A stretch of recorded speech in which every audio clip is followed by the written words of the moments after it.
Rasul Pak sallallahu alaihi wasallam is reported to have said that do not delay three things.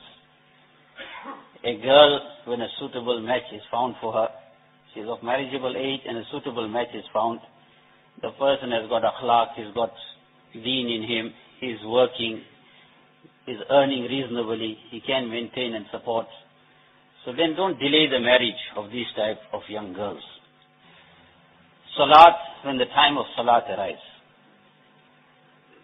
there is no doubt plenty of time for Zohar Salat, for Asar Salat, for Maghrib Salat, for Isha Salat.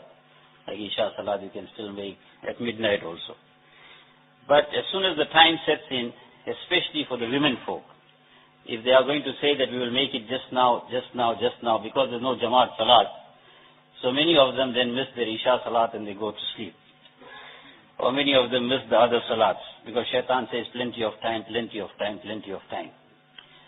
So for the men folk, they should make an effort to get away to the masjid nearby, wherever it is, and make namaz with Jamaat.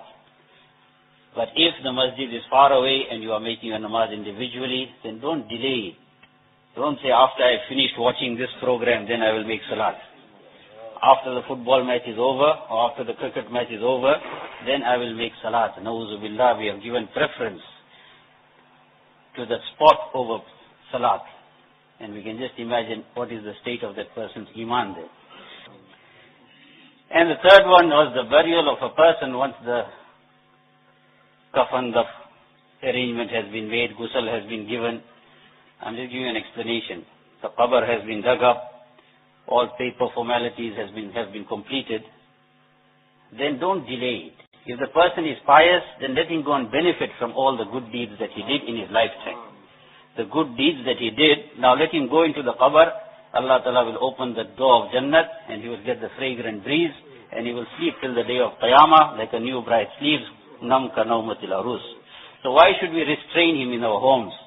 Let him go and benefit from his grave becoming a garden from the gardens of Jannat.